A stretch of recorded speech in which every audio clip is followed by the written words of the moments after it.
Welcome to Intuitive Astrology with Molly McCord. Thank you so much for joining me today as we take a look at the astrological energies from November 13th until November 20th. We have a lot unfolding as we move through the middle of November, and we are going to dive into it here in just a moment.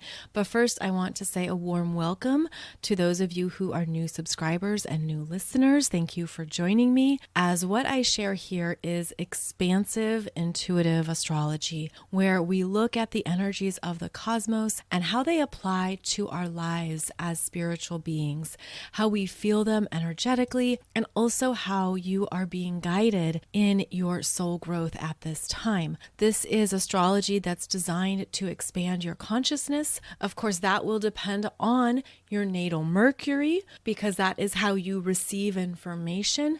This also includes your third house. The energies and rulership of your third house are important for how you are receiving, integrating, and understanding information. So in this podcast, I feel we are connected to a unity consciousness that guides us, that there is a sense of affirmation around what is happening in your life. And astrology is a wonderful energy tool for connecting to that unity consciousness and cosmic flows.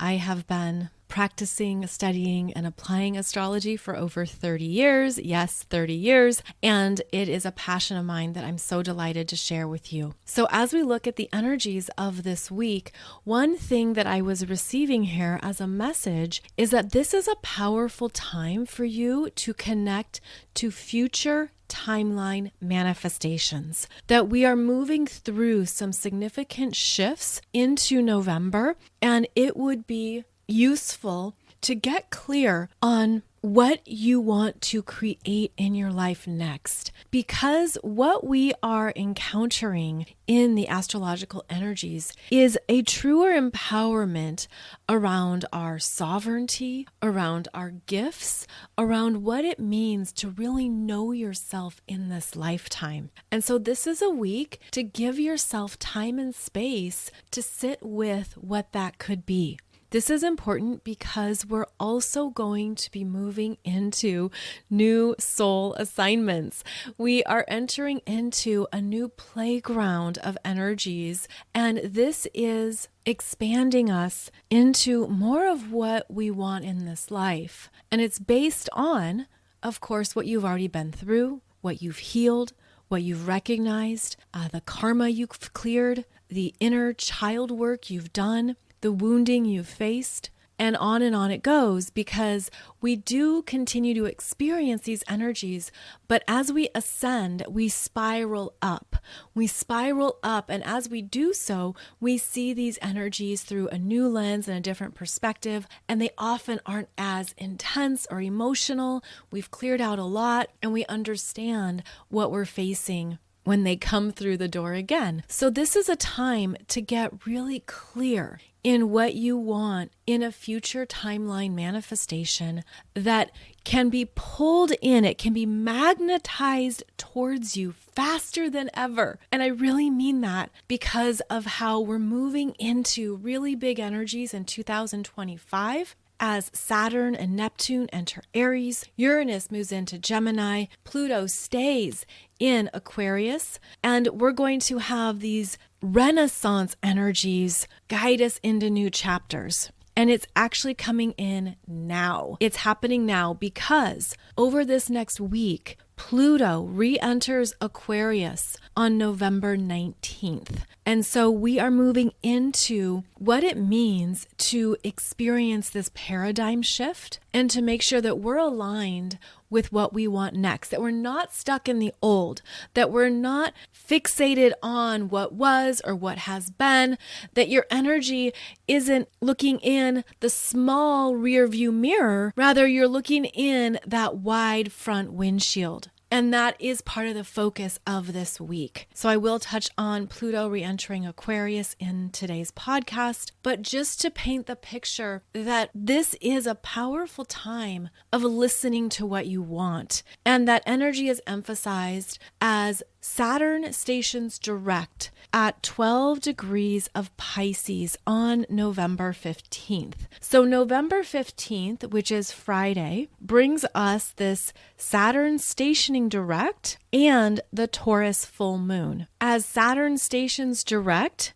the energy slows down, similar to driving in your vehicle that's in reverse. You have to make a complete stop to shift gears in order to move forward. This is where Saturn comes to a standstill here at 12 degrees of Pisces in your chart and wants you to listen to what you've been learning, to reflect upon how far you've come, to be discerning around what you want in your life next, what really supports your reality, what really offers something to your physical experiences. And Saturn is about the physical world, including our responsibilities, our commitments, bills to pay, office appointments, doctor's appointments, things we need to do on time. Saturn grounds us. And so when Saturn is stationing direct at 12 degrees of Pisces, which is very ungrounded, and Pisces is the higher realms, the other dimensions, the parts of us that just surrender to the flow of bigger energy streams, Saturn stationing direct here is bringing your attention to your higher self, the messages of your higher self that may be coming through your dreams, that may be showing up as intuitive nudges. Saturn brings your attention to how you are more than just this reality, just this physical body. And so look at where you're ready to clear out and clean out anything that is preventing you from moving forward. Now, this means that you could be looking at some things you've got to finish up. You've got to take care of it. Now, Pisces can be a procrastinator and avoidant. Pisces can push things away, say, I'll deal with it later. I'm not ready. And Saturn says, it's time to deal with this now. It's time to take care of this. It's time to get it done. And because Saturn was last here in March at 12 degrees of Pisces, there could be things you've been delaying or pushing off that now it's time to approach it from a more empowered, responsible place. And sometimes it's a matter of just getting it done, right? Just finish it up, get it off my plate. Let me make progress on this so that it's no longer hanging over me. And that could be one of the themes here that you're experiencing this week. There could be a sense of what you've allowed to linger, and now you've got to make the phone calls, get some things completed, and take care of it. And that is supported with the Saturn stationing direct. Also on the 15th, we have the Taurus full moon occurring at 24 degrees of Taurus in your chart. So you would identify where that degree point is in your chart by house placement, as this is the Taurus full moon illuminating Taurus themes and expressions that actually need to change. And that's because this full moon is conjunct Uranus at 25 degrees of Taurus. This brings in more energy, more fast-moving realizations. That Uranus energy is disruptive and chaotic. It brings about surprises. These could be financial surprises, unexpected costs, things that you have to repair or take care of. Again, this could relate to what Saturn is requiring you to catch up on. So the Taurus full moon is when the moon is at its brightest. This happens to be a super full moon, which means the impact can be more personal. As the moon is closer to the earth, this can also show up as more extremes in the tides, where there's a higher tide or a king's tide because of the super new moon influence and gravitational pull. This is bringing your attention to what you've resisted, what you've perhaps not wanted to change, and the conjunction to Uranus means it's time. And both the moon and Uranus are opposing the sun in Scorpio at 24 degrees. And that is where you feel empowered about what you need to do or face. That is where perhaps you need to emotionally process what is coming up to allow it to move through you in a healthy way, and then to take the necessary actions or steps to get things done. This is the axis of our values, of what we give out that we expect to receive, as well as what we owe, what we have to pay off or invest in, as well as what we receive as a result of that. So there is a bartering energy at play here. There is the giving and receiving experience, and some things could come to light here that perhaps are quite fortuitous and positive. You could also have the experience of shocking developments and surprises. And again, that's because of the influence of Uranus. So this energy is strongest on Friday, November 15th. And then on November 16th, the Sun in Scorpio exactly opposes Uranus in Taurus at 25 degrees. So this extends the energy of the full moon, because when the Sun is now opposing Uranus, that is an amplified energy of disruption, liberation, almost like you get part of the story on Friday and then the full story or more comes through on Saturday, November 16th. So this full moon actually lasts a few days because of the dance that the moon and the Sun are each doing with Uranus. Now, the Sun in Scorpio is a deeper connection to your ability to trust the truth of how you feel. Scorpio being a water sign, being fixed water, it is similar to a hot tub where that water is contained yet circulates.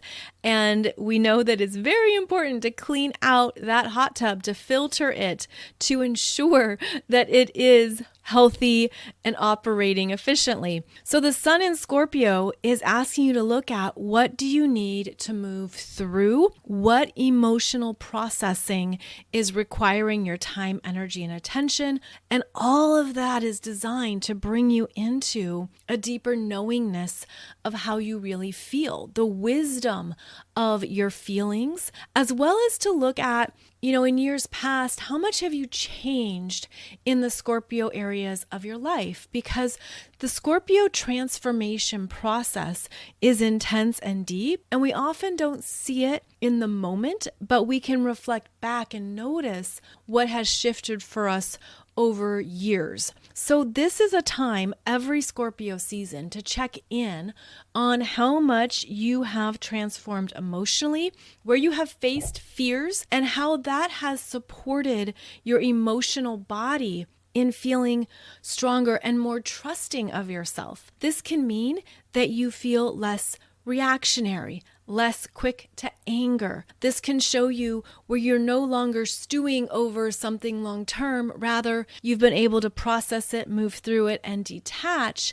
in a healthy way. So the Scorpio journey is giving us an opportunity to check in on our feelings, to not hide them from ourselves, to not repress them or push them away, which can be a response, but rather to welcome them in, to move through them, to honor them, and to allow it to be a part of our deeper ascension journey. Now, after the Sun opposes Uranus in Taurus on November 16th, the Sun then has a trine to Neptune retrograde in Pisces at 27 degrees. That trine occurs November 18th. And this is a trine of receiving intuitive downloads, understanding, and compassion from that Neptune in Pisces. Neptune is at home in this sign. It has been in Pisces since 2011, 2012, and is actually finishing up the journey in this home sign. Neptune will enter Aries in late March of next year. So we're moving through a mastery of compassion, forgiveness, love, acceptance, and detachment, especially towards ourselves and to others, of course. But this is a more personal energy I'm feeling, because there could be some things here that you are opening up to and trusting in yourself at a whole new level. Now, Neptune does return to Pisces in late 2025, and the Sun in Scorpio will trine Neptune and Pisces at the final degree, at 29 degrees next November. So we have this aspect one more time in our life. But I feel that what is coming to your attention right now is very valuable. And one of the energies of Scorpio is a promise of alchemy, of gold, of understanding, what do I make with this? Or what do I do with this? Or how do I allow this to guide me to greater self-empowerment? And the sun in Scorpio can have a very deep, deep emotional imprint of something we've carried for lifetimes, not just something, perhaps many things.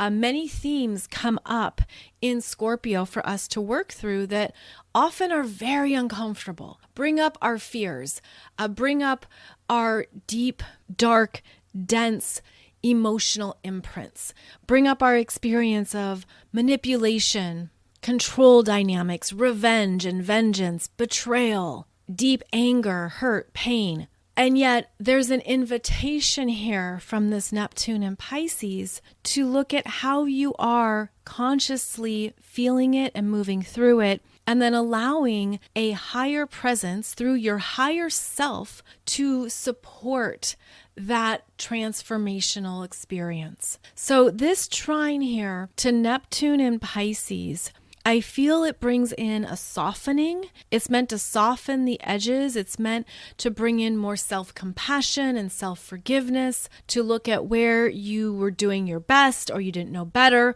This brings up some of our toughest lessons and experiences with other people, any of those unfinished karmic stories or parts of yourself that are clutching on to the lower Scorpio expressions. You might find over this next week that you're receiving new insights in how to flow through it, in how to release it. And that is one of the intentions of this Neptune retrograde in Pisces, is that Neptune says you don't have to keep holding on to that. It's safe to let it go. It's safe to release your grasp. It's safe to move on. And safe is actually an important word for Scorpio, because Scorpio brings up all the ways we haven't felt safe. We haven't felt safe. We haven't felt like we could be in our power or that we could experience our truth. And so the theme of safety is really significant, because we can really evolve and grow when we tune into feeling safe. Safe to be yourself, safe to show up with your feelings and your honest expression. So perhaps focus on that word for yourself and see what transpires. Perhaps this is an understanding of new responsibility. It's my responsibility to now feel safe in this part of my life. Perhaps this is also a great time to look for support, because Scorpio is about counselors, healers, therapists, people who listen to your most vulnerable and personal experiences, offering you a safe space, but also offering you validation and empowerment on what to do next. So that is strong over this next week as well. Now, we also have an active Mercury in Sagittarius. Mercury is currently in the shadow territory for the upcoming retrograde. Retrograde hasn't started yet. It begins November 25th at 22 degrees of Sagittarius. And I just did a podcast episode for you on Monday, November 11th, discussing the Mercury retrograde energies. So Mercury is direct and having an opposition to Jupiter retrograde in Gemini at 18 degrees on November 18th, followed by a trine to Chiron retrograde in Aries at 19 degrees on November 19th. So November 18th and November 19th, that Mercury in Sagittarius energy is big. Mercury in Sag has opinions, has thoughts, has notions. There's the energy here of things being exaggerated and amplified. When Mercury opposes Jupiter retrograde in Gemini, it's important to note that they are in mutual reception, which means they are in each other's rulership. Mercury in Sagittarius is ruled by Jupiter. Jupiter is in Gemini,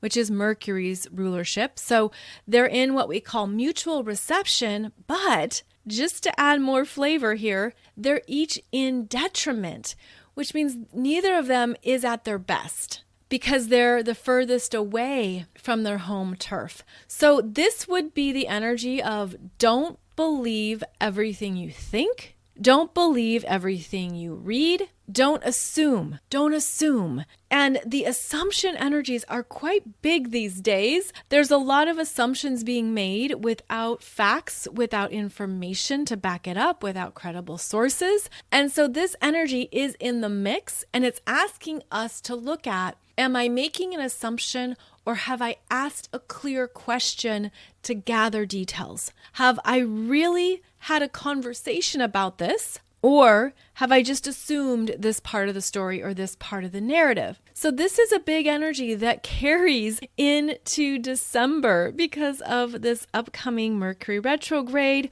And it means that right now, stay curious, stay open.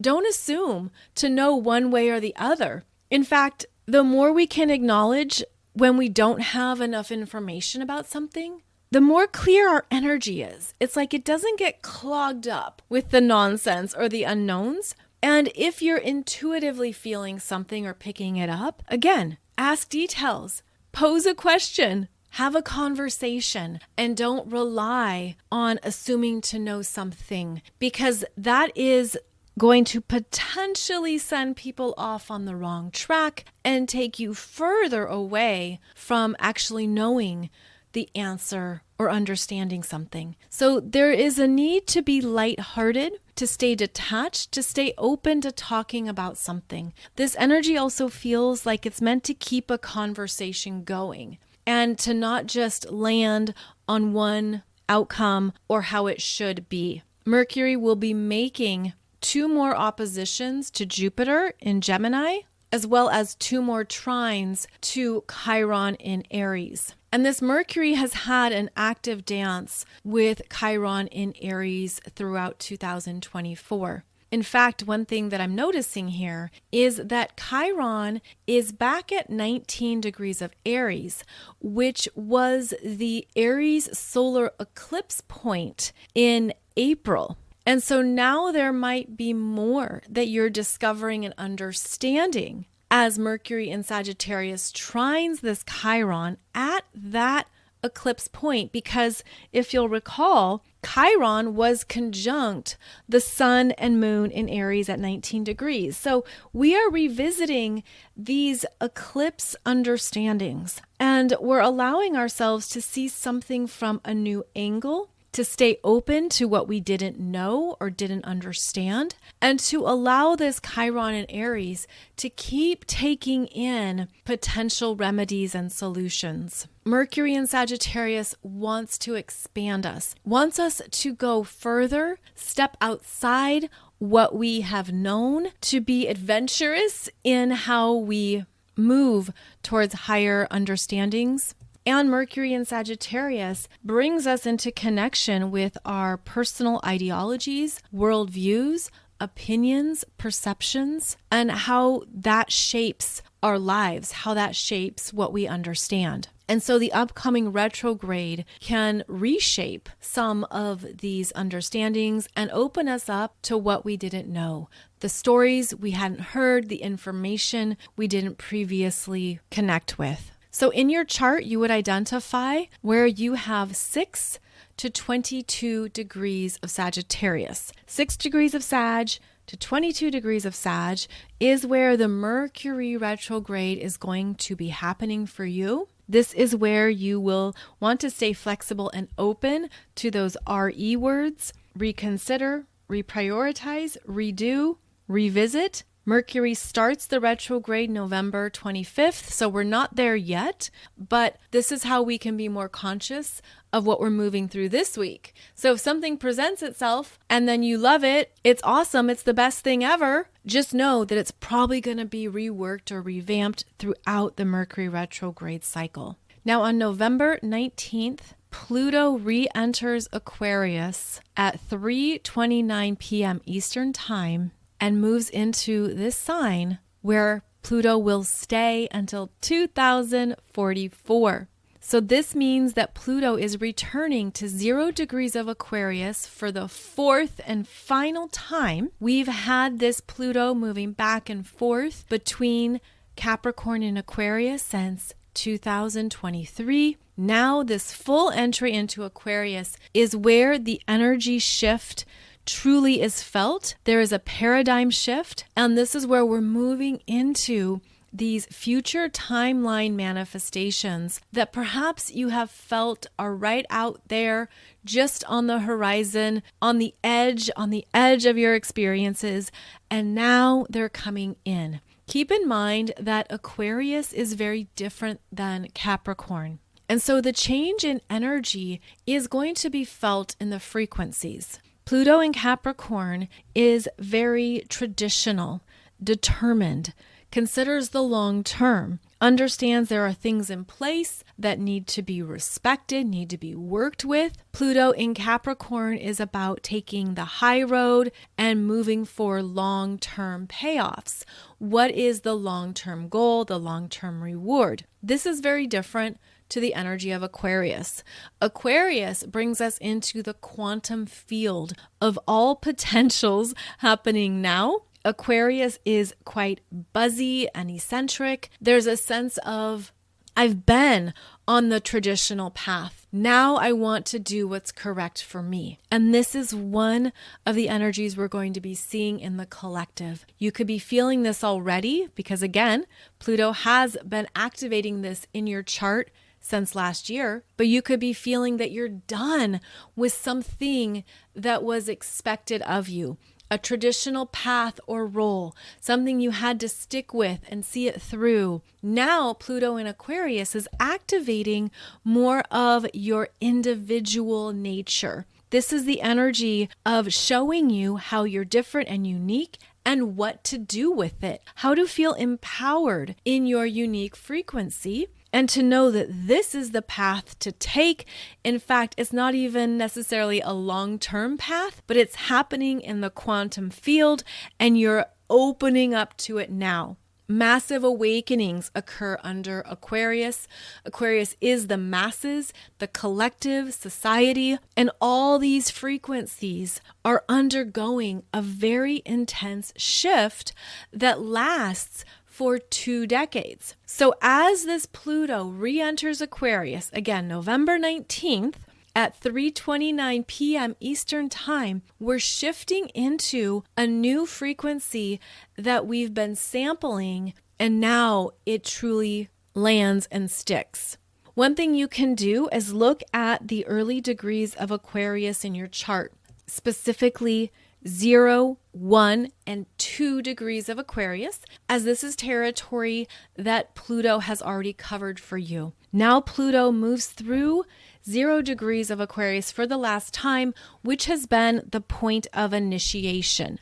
Initiating you into Aquarian themes and expressions, perhaps opening you up to even more about what you're here to do in this lifetime, what you're capable of, new directions to follow, where to stay in your authentic self, and how to move into a new life chapter, how to be different, how to be a different, more evolved version of yourself. And so this is going to be a time that Pluto really brings you into that at a deeper level. The initiation has been ongoing, as I've said, last year and this year. Now it's looking at what are you really moving into that feels in alignment. So this week, stay open to what is arising in you, what you're being called to, and what you've been thinking about, because it really has grabbed your attention. Aquarius is an air sign, and it's not only our individual thoughts, but it's what's going on in the collective. And there's this buzzy frequency here of advancement. How do we advance? How do we move forward together and individually? What are the next steps? And what has your name on it? With Aquarius, you could have that instant jolt of understanding. You could suddenly have a sense of, this is true for me. This is what I want. This is what's calling to me, and I'm going to move in this direction. Life changes happen when Pluto changes signs and stays in a new sign. evolutionary changes occur as well. So we are going to be seeing more of that as we move into 2025. But this week, there are already messages coming through. You've already been feeling it, so it's not brand new, but there could be more of that desire to trust where this Plutonic energy is moving you. Pluto is intense, it's passion, it's desire. Pluto shows up as rage and destruction and the demolition derby, because all of that is part of transformation too. So depending on how this energy is working in your chart is going to move you into this next chapter that you've already been initiated through. I feel like a number of star seeds are going to be lit up. There are going to be more people moving into metaphysics, including astrology. There's going to be more people searching for a bigger understanding of their life path, but they're going into more esoteric understandings that maybe they pushed away or made fun of. This is where we are understanding that we're much bigger than our simple human selves. We are these limitless energy fields in a human body that are connected to many cosmic energies and galactic potentials, and that's going to be part of the energy streaming in to the mass consciousness as well. So this is a significant week for these awakenings. And again, going back to what I said at the beginning, it's a beautiful time to focus on your future timeline manifestations, what you want to experience and create as these new energies continue to come in, what that life experience looks like for you, and to make sure that it's locked in to your energy field in some manner. Now, the other thing about this Pluto in Aquarius is that because it's quantum, things don't happen in a linear fashion. This is not linear manifestations. This is things showing up out of the blue, instant miracles, as well as things crashing down because your soul is saying, this is not where you're meant to be. This is not the investment of your energy right now. There's other ways for you to use your energy that are actually better for you. So yes, people are going to have some shocking life changes, things crashing down that feel very destabilizing, and they absolutely are. But this is how we also continue to move into what is next and what is ultimately a better fit for your energy. And so on that note, I have to let you know that my 2025 Soul Growth Astrology program is now available because these new soul assignments are arriving. They are arriving. There is a paradigm shift into your next level experiences. And 2025 is truly going to be an acceleration of the energies. We have outer planets moving into these fire and air signs and doing this cosmic dance with each other that opens up Renaissance energies. We're going to see big changes in the world at large as we close out one experience of the planet and open up to another. And this new opening and this movement into these energies lasts for the second half of the decade.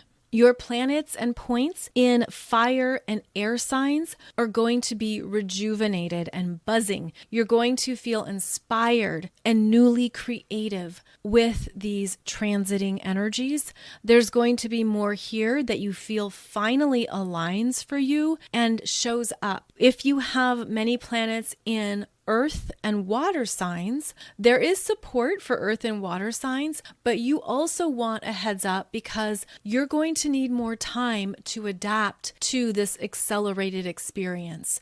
You're going to need to know how to manage it, how to steady yourself and ground yourself, how to deal with these energies that are taking off and moving at warp speed. And you're going to need clear, dedicated self-care on a regular basis. So 2025 is moving us into new accelerated energies. And in this annual program that I create for you, you will find 13 individual videos and webinars. I discuss what's going on with the retrograde personal planets, including the first quarter of 2025. Like, you want a heads up here, because the first quarter of 2025, retrograde Mars, and then we have retrograde Mercury and retrograde Venus conjunct, moving from Aries back into Pisces, plus March is eclipse season. So the first 3 months of 2025 is better to go slow, to be very intentional, to understand that the retrogrades are showing up here all together during eclipse season. New starts are going to be false starts, but plan accordingly and adjust your expectations. So that's one way that this program helps you understand what's going on for you and how it shows up specifically in your chart. There's a lot of astrology in 2025. This is my biggest program yet of this annual astrological presentation. We have a lot to talk about, a lot to dig in. I'll put the link below the podcast here. And as always, it's my intention to make it affordable for you so that as many people as possible can benefit from this information and can set up their journey in the year ahead in the best possible way. So 2025, we are accelerating into a new era, into new soul assignments, and I hope that this gives you an awesome heads up into how the energies are changing in your chart. You can find it at mollymccord.online as well, which is where I have all of my other astrology courses and programs for you. As always, thank you so much for joining me today. I will be back every Monday and Wednesday for a new astrology podcast as we continue to ride these wild energies together. Wishing you a beautiful Taurus full moon, and be sure to check out my video on YouTube discussing the energies of that super moon. Take good care, and I'll see you back here soon.